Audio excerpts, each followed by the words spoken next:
stuff like that. Earth signs, Earth Moon signs. Now they are the gesture, the mantras of the zodiacs when it comes to meditation. So they all right. They Earth signs can look at certain body yogas and stuff like that to get into and to cross their legs in and stuff like that, because that helps them better, the physical, you know what I'm saying, and they're able to do better things and relax better that way, even if they're just completely laying down to meditate with crystals on their chakras and stuff like that. Just earth signs know that best here on this earth, so earth signs could do that. You know what I'm saying? Now, the air signs, when air signs meditate, it's good for them to be around maybe an open window or outside in general, and concentrate on the breath.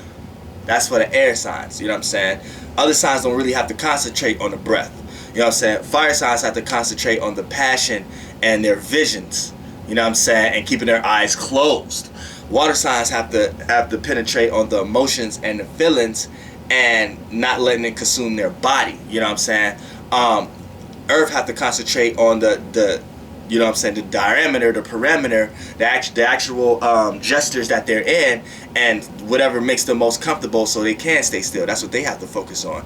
Air have to focus on breath and thoughts. That's the best way an air sign can meditate. You know what I'm saying? Focus on breath and thoughts, because see, your element always has its own focus point. So if you're not doing that focus point meditating, then your meditation is in void. You know what I'm saying? You have to do that in meditating. So if air deals with communication and thinking, then it's best that you deal with the breath, deal with the thinking and your thoughts, because you're going to have 1,000 rapid thoughts at one time. So it's here for you, and the air size inside, they have to intellectualize, put together their thoughts. And the water inside, they put together their emotions and feelings. And the fire inside, they have to put together their feelings and the way they see things. And the earth side, they have to put together their stability and their conservative and their reservedness and their stableness. They have to get that together and get loosened up when they meditate. Now, the point of meditation is chasing your highest expression. Chasing your highest expression. You know what I'm saying? Like, that's the point of meditating. So if you're in a bunch of programs, watch a lot of things, and you can't decipher things because you're not consciously aware, when you meditate, you're going to meditate. You're meditating on these things that you're unaware of. So your meditation's still going to be in void. That's why if you're a person who do meditate, 9 times out of 10, you're into the conscious realm enough to know what to do and not to do. You might not know everything, but you into it enough to know how to not let certain programs fuck with you to get into. So I don't even have to do a lot of that explaining. But for anyone who just naive as fuck, dumb consciously, and just want to dive straight in, meditation is the first thing they learned in the conscious realm, so they want to dive into that now. You're going to fuck yourself up. Because here's the thing. In the society we live in right now, we're here to think that a lot of internal is external. So here's what happens when you could be in a program and you start meditating and it could be all bad. You like, meditation is what we forgot, that we already have everything we need in the inside. So the moment you're dumb consciously and the moment you want to go into meditating, you're going to be given a lot of external things, the representation of your feeling. So when you go into meditate, you're going to be meditating on things you want, things you think you need, as a form of representation of how you want to feel. So when you wake up out of this meditation and you don't manifest the external thing or the external person you thought you needed in order to feel that expression, you're going to start to feel like you need to manifest more. Added weight, density. Remember I told y'all, you're going down spiritually. You're going to start to think you need to manifest more. Listen to way more people talking about meditating. You're gonna think you need to meditate more. You're gonna think you need to do more of whatever you thought you wasn't doing in the first place, to the point you're going on a downhill spiral. Which, if you listen to me, you motherfuckers will understand that you already have everything you have in the inside. So when you go into meditate, and a lot of people who meditate know this. So when you go into meditate, instead of thinking about what you think you want externally to repress that feeling, you go in and meditate and chase that feeling yourself. And if you start, and like a lot of times when you first start meditating, the first things that you're supposed to clear your mind. But we know you're never actually going to clear your mind. It's too many ideas. God can have too many ideas. That's why you here. So it's impossible for you to clear out all ideas. If that's the case, you might as well be unconscious.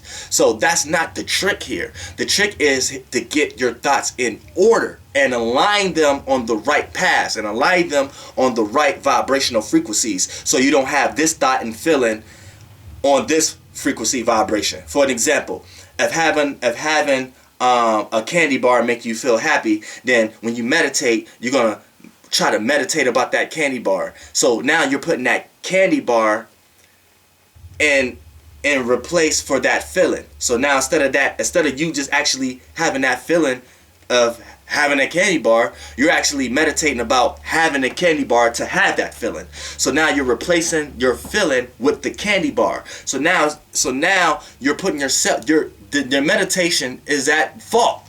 It's shot. You might as well stop meditating. You know what I'm saying? Because you're not going to do nothing but manifest bullshit in your life. You know what I'm saying? Now, when you meditate, you're supposed to chase what you already had that feeling. For an example, if I wanted a new car, if I wanted a Rolls Royce Wraith with the stars, I got stars on my ceiling. You know what I'm saying? If I wanted that, right? I'm not going to sit here and meditate about that car and that's the only way I'm going to be happy, because that's giving something external the representation of something you already have internal.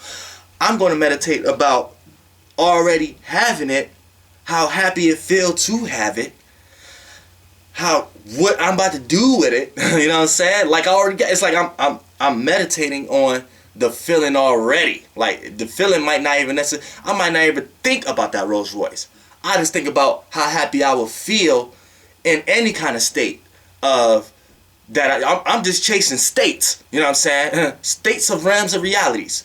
You know what I'm saying? Different states and forms of states. Not states like y'all look at them. States of reality. You know what I'm saying? States of beings. You know what I'm saying? I'm chasing those. So then when I do wake up out my meditation, anything that I'm into externally that may even appear to represent that feeling, the universe has to put that in front of me. It has to.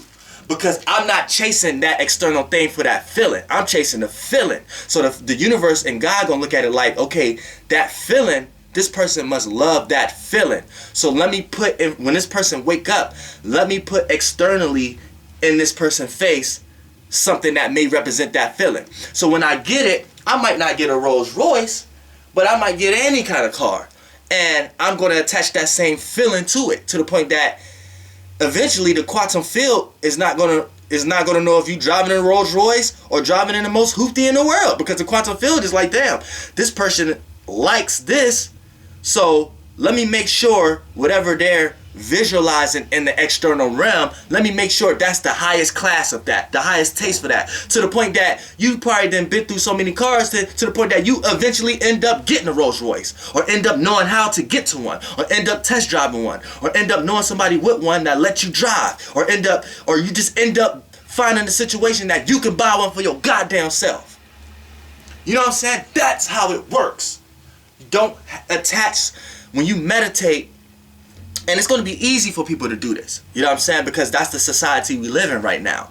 You know what I'm saying? Because you're going to be meditating. You're going to be thinking like, damn, how am I going to feel happy about something I don't have? And if I want it. So it's going to be a bunch of meditation programs you go into that you don't need to be in when you're thinking like that. Because you might as well stop meditating. Know thyself first before you meditate.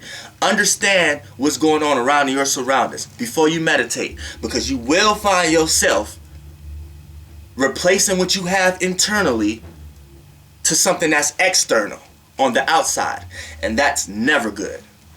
Never good. So that's the point of meditation.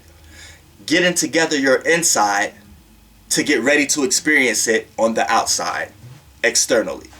That's meditation. And the better you know how to do that, the better you know how to cancel out all this stuff. Because look, when you first get into meditation, 9 times out of 10, the first things that pop in your head is going to be your problems, your issues, the things that you're supposed to get over. So you're not going to get to nowhere until you decipher those. And that may take a while. That may take a long time of meditation.